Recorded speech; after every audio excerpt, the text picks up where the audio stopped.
Phase 2: War on Women. It wasn't just beautiful, sexually active people that Elliot wanted symbolic revenge against. He also wanted to declare war against women in general. As he explains, the second phase will represent my war on women. I will punish all females for the crime of depriving me of sex. They have starved me of sex for my entire youth and gave that pleasure to other men. In doing so, they took many years of my life away. I cannot kill every single female on Earth, but I can deliver a devastating blow that will shake all of them to the core of their wicked hearts. In essence, because no girl had ever asked him out on a date, Elliot intended to massacre an entire sorority house full of women. But he wasn't going to just attack some random sorority house at UCSB. He wanted to make sure he chose the one full of beautiful girls who specifically matched his fetish. I'm not joking. I will attack the very girls who represent everything I hate in the female gender. The hottest sorority of UCSB. After doing a lot of extensive research within the last year, I found out that the sorority with the most beautiful girls is Alpha Phi Sorority. I know exactly where their house is, and I've sat outside it in my car to stalk them many times. Alpha Phi Sorority is full of hot, beautiful blonde girls. The kind of girls I've always desired but was never able to have because they all look down on me. They are all spoiled, heartless, wicked bitches. They think they are superior to me, and if I ever tried to ask one on a date, they would reject me cruelly. So here's Elliot's plan for taking out the women in this sorority house. He's going to enter the building at around 9 p.m. equipped with guns and knives, and slaughter every single woman who crosses his path. When he's had enough fun, Elliot intended to burn the building to the ground, and then return to his vehicle to enact the final phase of his retribution. It's not clear how Elliot expected to slaughter dozens of people and then burn a building down, all without the police showing up to stop him, and we'll never know how Elliot would have behaved in this situation because, yet again, it didn't work. Here's the timeline of events on the day of Retribution so far. Around 6 p.m., Elliot stabs his roommates to death. About an hour and a half later, Elliot is at Starbucks ordering one final vanilla latte to enjoy before dying. An hour later, Elliot is in his car on his laptop, and he does two things that will put him on a time limit for the final two phases of his retribution. He uploads his infamous final YouTube video where he promises to slaughter his enemies and declares himself to be the supreme gentleman. And he emails his manifesto to 34 people, including his therapist, his parents, former teachers, and childhood friends. At this point, it's go time, because between the YouTube video and the manifesto, it's only a matter of time before the police are called and hot on Elliot's trail. So he scurries on over to the sorority house equipped with his guns and knives, and he's ready to fulfill his dream of slaughtering those heartless, wicked bitches. And he marches up to the door and turns the handle, and it's locked. The door is fucking locked. But history has proven that Elliot is a smart individual, so he does what anybody holding a gun would do when faced with a locked door. He knocks on it. For several minutes. He just uploaded a video saying he was going to shoot up this sorority house, and he has to know that the police will be there any minute. And he's standing at the door knocking for several minutes. Hey, excuse me, wicked heartless bitches. Yeah, would you mind letting me in so I can slaughter all of you like the animals you are? Hello? Oh, rats. Rejected again. Instead of shooting through a window or the lock on the door in order to get into the sorority house, Elliot abandons the idea altogether and starts shooting at a group of women who were walking past the building on the sidewalk. Two of these girls die while the third is only injured. And it's worthy to note that these women were members of the Tri Delta sorority. And if you know anything about the types of girls that get into Tri Delta, you'll know that they probably weren't the beautiful blonde girls that Elliot hated so much. Sorry, Tri-Delta, you're pretty much the female version of Lambda Chi Alpha, aka the people who got rejected by all of the other fraternity houses. But the point here is, for the third phase in a row, Elliot has failed drastically. Each and every time he has a plan to kill specific people, and he fails to do so. Will Elliot have a stroke of good luck in the final phase? What the fuck do you think? Phase 3, Ultimate Showdown. It was the final phase, the ultimate showdown of ultimate destiny. Good guys, bad guys, and explosions as far as the eye could see. Oh yeah, and that bag of severed heads from phase 1. Elliot intended for this final phase to represent his war against the twisted world that had rejected him, and he set out to prove that he was a literal god among men. Here's how he thought it would play out. After I have killed all of the sorority girls at the Alpha Phi house, I will quickly get into the SUV before the police arrive, assuming they would arrive within 3 minutes. I will then make my way to Del Playa, splattering as many of my enemies as I can with the SUV, and shooting anyone I don't splatter.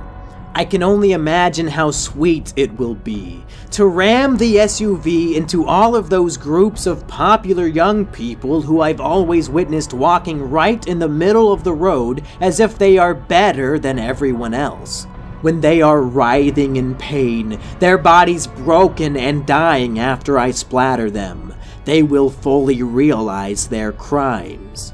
In retrospect, this paragraph of his plan really showcases his failure pretty well. Here he says he'll start phase 3 after killing all of the girls at Alpha Phi, when in reality he killed 0.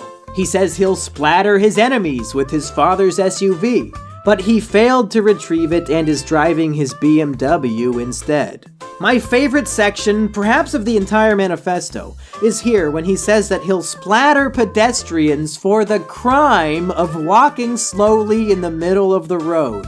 Whether you believe in what Elliot Rodger set out to do or not, I think we can all agree that those types of people deserve death in the most painful way possible. Once Elliot arrives to Del Playa Street, this is where he'll evolve from the Supreme Gentleman to the Supreme God. Once I reach Del Playa Street, I will dump the bag of severed heads I had saved from my previous victims, proclaiming to everyone how much I've made them all suffer. Once they see all of their friends' heads roll onto the street, everyone will fear me as the powerful god I am. After playing the world's most brutal game of marbles in the middle of Del Playa Street, Elliot intended to drive up to house parties and shoot everybody partying out on the front lawn.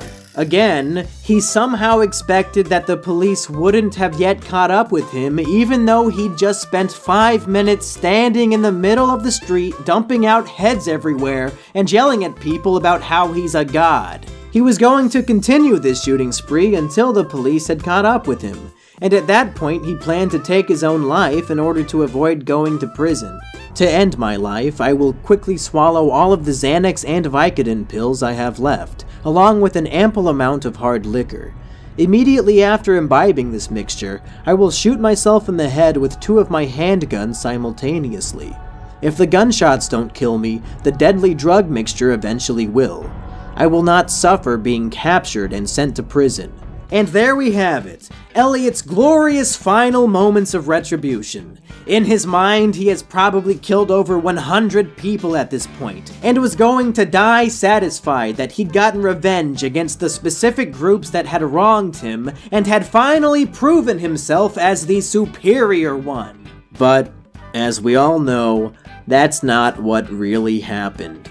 In reality, after shooting those 3 Tri-Delta girls outside of the Alpha Phi house, Elliot rushed back into his car and started drive-by shooting into random businesses. And I wish I was making this up, because it's just too fucking funny. But according to the police report, after returning to his car, Rodger drove 2 blocks onto Pardal Road and fired once at a coffee shop as he went eastbound.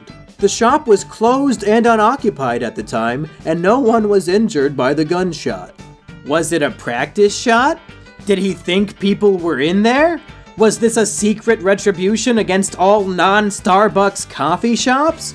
Evidently, Elliot quickly learned a lesson from this though, because the next building he randomly shot into actually had people in it. He fired several shots into a deli and killed his final victim, a 20-year-old white guy named Chris.